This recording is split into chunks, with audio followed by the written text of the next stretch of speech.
Cauri ziemas klimatiskajiem apstākļiem Latvijā notiek dīvainas lietas. Vēl nesen mums likās, ka tās kļūst arvien maigākas, taču divas pēdējās ziemas mūs ir pārsteigušas ar sen neredzētu sniega bagātību un augstumu, dažos pat rosinot bažas par jauna ledus laikmeta tuvošanos. Rīdziniekiem šādas ziemas kaprīzes nozīmē vienas vienīgas galvas sāpes. Biezā sniega sega krietni palēnina pilsētas dzīves ritmu un rada problēmu gūzmu autovadītājiem, ielu tīrītājiem un avārijas dienestiem. Liekas, ka bērni ir vienīgie, kuri spēj priecāties par milzīgajām sniega kupenām. Lūk, tādām kā šīs bērnu dārza kastanītes pagalmā. Ziemā tas pārvēršas par lielu spēļu laukumu, kurā var slidināties, pikoties, rakt alas un celt sniega vīrus. Kastanītis ir viens no 6 padomju laikā būvētajiem Rīgas bērndārziem, kura apkuri ziemā nodrošina ogļu katlu māju. Когда была котельная у нас, уже в это время, даже в сентябре месяце, дым, поднимающийся в дождливую погоду, он опускается на землю даже во время прогулки детей. И это мы чувствовали. Мы чувствовали, что у нас воздух нечистый, хотя мы находимся и на окраине города, довольно-таки зеленый этот район. Но мы дышали дымом, и соседи многие жаловались. Tas celts 1964. gadā. Laikā, kad vārdu salikums globālā sasilšana vēl nebija izdomāts, par vides piesārņošanu neviens neuztraucās, un arī ogļu putekļi kurinātavā tika uzskatīti par pašsaprotamu kurinātāja darba sastāvdaļu. Система старая, да, ну то есть и может выбить что хочешь, да, здесь, да, ну то есть или вентиль, или хуже что-нибудь. Ну, иногда бывает, да, ну то есть если большая тяга, да, ну то есть аж черная пыль. Kurinātāja darbs nebūtu nav tik vienkārši, kā izskatās. Blakus citām rūpēm reizi 3–4 stundās ir jāizgrābj no katla kurtuves pelni un izdeģi. Kamēr tas tiek darīts, temperatūra katlā krītas. Pēc jaunas ogļu porcijas padeves kurtuvē savukārt jāsteidz temperatūru paaugstināt, lai noturētu telpas mikroklimatu puslīdz nemainīgu.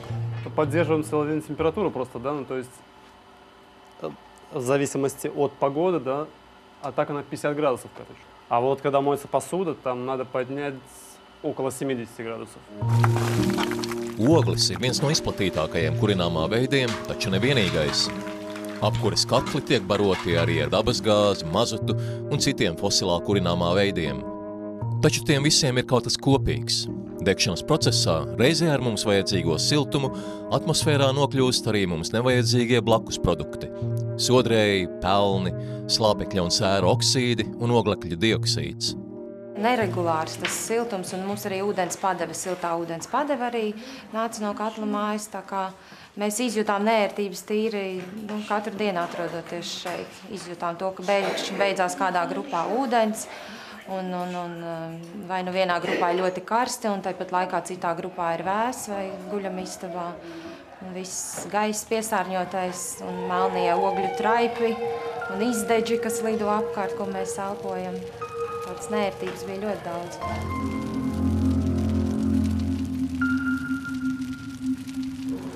Вы знаете, были моменты, когда, казалось бы, сначала тепло, потом, видимо, оно выветривалось, потому что все-таки тепло уходило, и мы всегда волновались, как одеть ребенка, всегда просишь воспитателя, вот если холодно, ручки, носик, кофточку, то есть всегда родители волнуются, находясь на работе, как там ребенок, простудится, нет, и не простудится. Это была нагрузка на воспитателей, на нянечек, и благодаря им как бы все было хорошо, потому что контролировали детей, но страх такой был, да, потому что нестабильна была температура.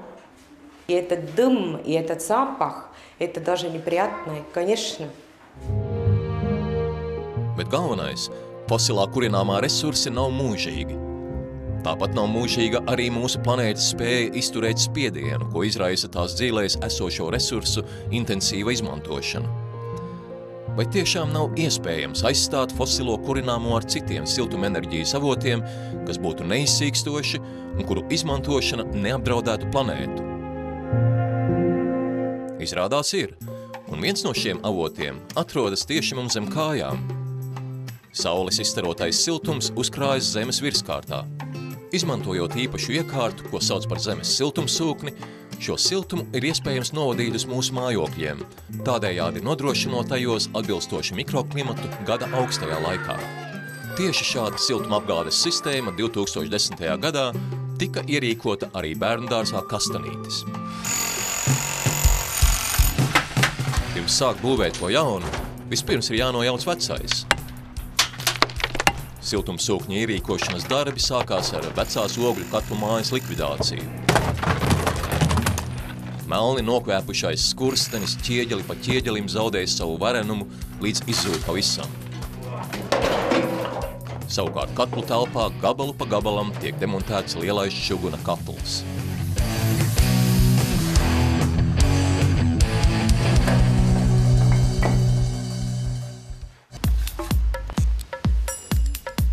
Viens no pēckara laika ēku lielākajiem trūkumiem ir to zemā siltumnoturība. Arī Kastanītis nav izņēmums, tāpēc reizē ar vecās katlu mājas likvidāciju tiek veikta bērndārza kompleksā renovācija. Ēkas ārējo konstrukciju siltināšana, iekšējās siltumapgādes sistēmas nomaiņa un katlu telpas remonts. Pa to laiku bērndārza zālājs pārvērties vienos rakumos. Šeit pie darba ķēries milza urbis, kura izveidotajos ziļurbumos vēlāk tiks iegremdētas U-veida caurules. Zemē gremdējamās caurules atgādina tās, kas atrodas leduskapja aizmugurē. Siltumsūknis patiešām darbojas tāpat kā leduskapis, tikai pretēji. Leduskapī siltums tiek pārvietots no tā iekšienes uz āru. Siltumsūknis ir pretī pārvieto zemes virskārtā vai gruntī uzkrāto siltumu uz ēkas iekšieni. Tas notiek lūk šādi. Pazemē ieguldītajās caurulēs cirkulē nesasalstošs šķidrums, kas uztver zemes siltumu un nonāk iztvaicētājā. Iztvaicētājā iegūtā siltumenerģija tiek pārnesta uz kompresora sistēmu, kurā cirkulē augstumaģents. Augstumaģents, iztvaikojot pie relatīvi zemas temperatūras, absorbēs siltumenerģiju. Kompresorā, palielinoties spiedienam, gāzveida stāvoklī esošais augstumaģents uzkarst, un iegūtā siltumenerģija kondensatorā tiek novadīta ūdenim, kas savukārt cirkulē apsildes sistēmā. Izplešanās vārsts regulē augstumaģenta cirkulāciju no augstspiediena uz zemspiediena pusi, kurā tas atkal ir šķidrā stāvoklī. Savukārt nesasalstošais šķidrums no iztvaicētāja atgriežas pazemē ieguldītajās caurulēs, lai no jauna savāktu uzkrāto siltumu. Kastanīša siltumsūkņa kontūru veido cauruļvadi 2900 metru garumā. To guldīšanai zemē horizontāli būtu nepieciešams krietni liels neaizņemts zemes gabals. Tāpēc siltumsūkņa ierīkotāji bērndārza pagalmā veica 10 turbumus 120 metru dziļumā, kuros caurules tika ievietotas vertikālā stāvoklī. Šāds risinājums ļāva izvietot visu cauruļvadu kontūru 300 kvadrātmetru lielā laukumā. Šīs sistēmas priekšrocība vēl ir tā, ka šādā dziļumā zemes temperatūra visu gadu ir praktiski nemainīga.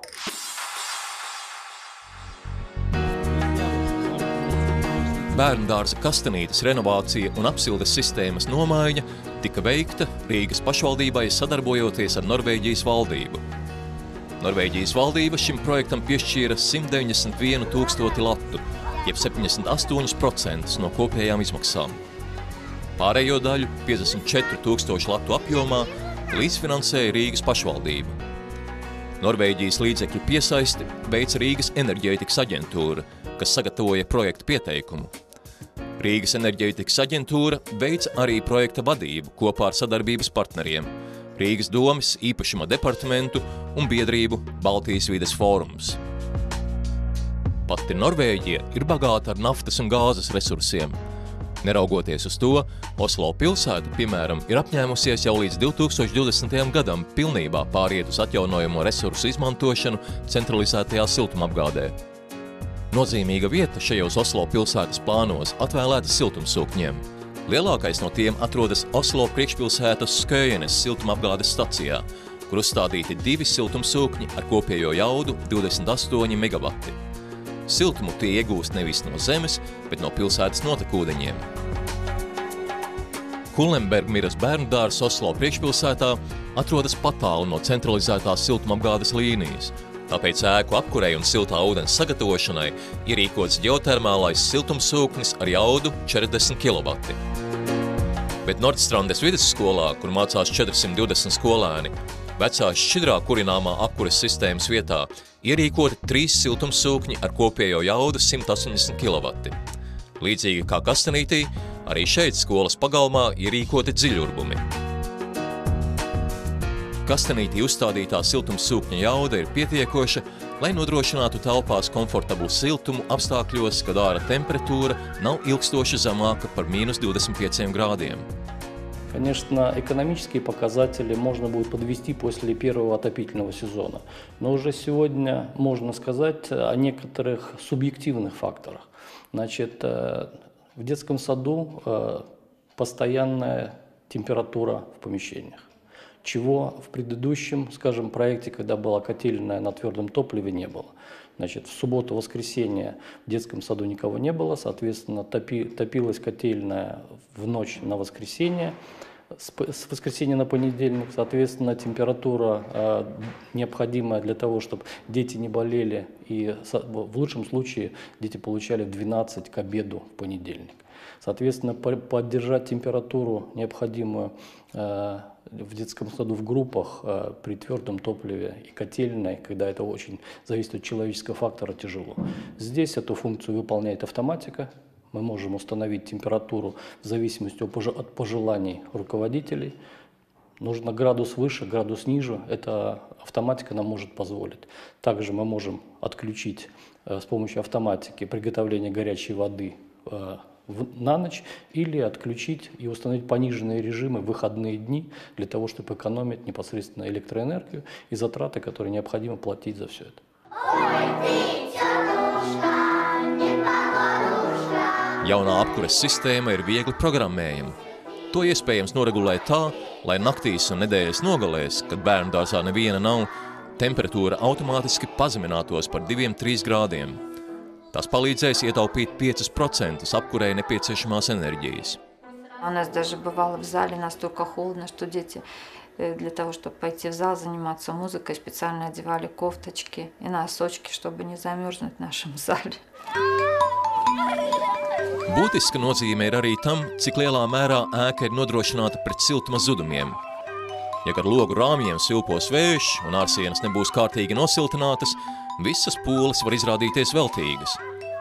Taču celtnieki savu darbu ir padarījuši godam. Apkures sistēmas nomaiņa un ēkas renovācija tika paveikta 4 mēnešu laikā. Ir bērndārs, kur sniegs ir pelēks, sniegs ir melns, ir cevišķi tur, kur ir katla mājas, un tāda bērndārs Rīgā vēl ir palikuši, bet šitas sniegs ir balts. Tātad tas ir veselīgs bērniem un veselīgs, lai bērns varētu izlaist laukā. Vispār es domāju, ka tas bērndārs rod bērniem tādu dzīves priecīgu noskaņojumu, kad viņi nāk uz bērndārs, kad viņi atnāk. Mūsu uzdevums ir pārliecināties, kādu efektivitāti var ar šo tehnoloģiju iegūt konkrētā arhitektoniskā risinājumā. Redzam jau vizuāli pirmais pozitīvais iespējas – nav lāsteku. Pavērojot termogrāfa rādījumus, mēs redzam, ka atšķirīgās temperatūras zonas ir logos. Tas nozīmē, ka sienā mēs neredzam īpašas augstuma tiltas vai atšķirības, kas liecinātu par nekvalitatīvu celtniecības darbu izpildi.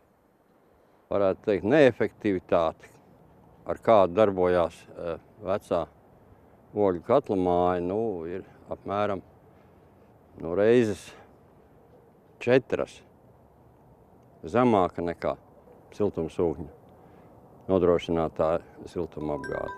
Apkures sezonas beigās izrādīsies, ka šī prognoze ir bijusi pārāk pieticīga.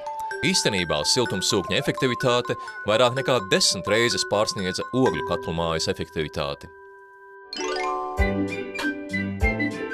Klāt 1. septembris, un kastanīša mazie audzēkņi vecāku pavadībā atgriežas savā mācību iestādē.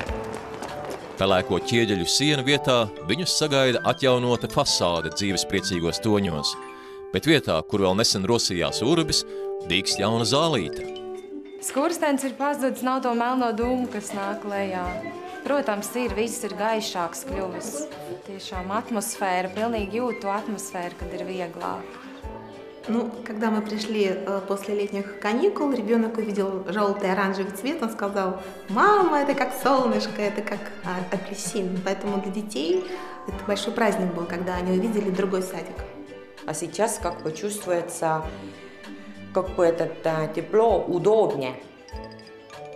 Раньше как бы искусственный и как бы нестабильный, а сейчас как бы чувствуется более натуральный.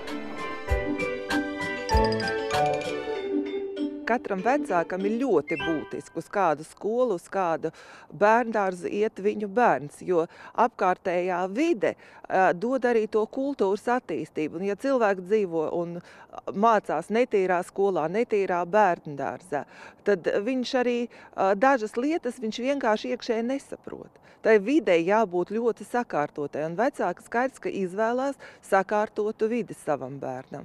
Jo bērns pēc tam tieši attieksme bērnam pret to vidi ir citādi, ka viņš pārvēršas par pieaugušu cilvēku. Arī renovētajā katlu telpā nekas vairs neliecina par tās bijušo putekļaino godību. Ogļu ēra šajā Rīgas pašvaldības bērndārzā ir aizgājusi uz neatgriešanos. Labāk, protams, ir gaišāk, tīrāk. Nav nekādi putekļi, tādi no oglēm, nav tā mazāk fiziska darba, bet arī tagad jāstrādā ar galvu.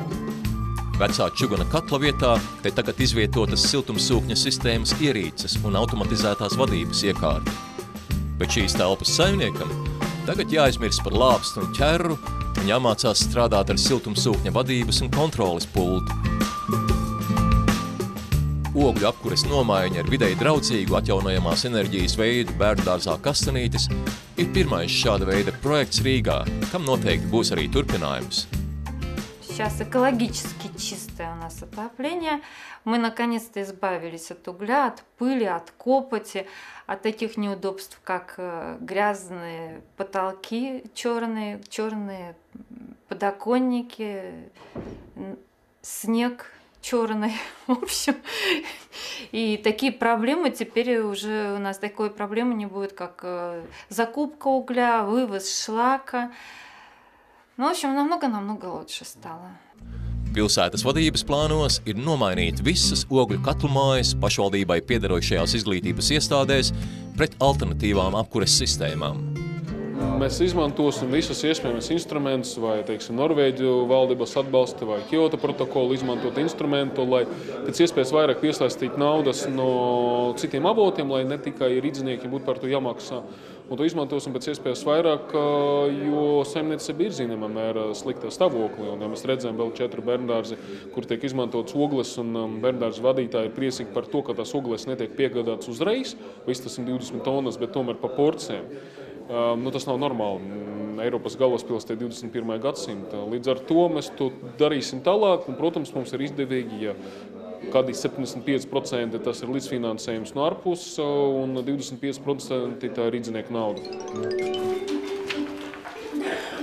Turpmāk bērndārzs Kastanītis kalpos arī kā demonstrācijas objekts, kur ar siltumsūkņa apsildes sistēmas darbību un priekšrocībām varēs iepazīties citu pašvaldības iestāžu speciālisti.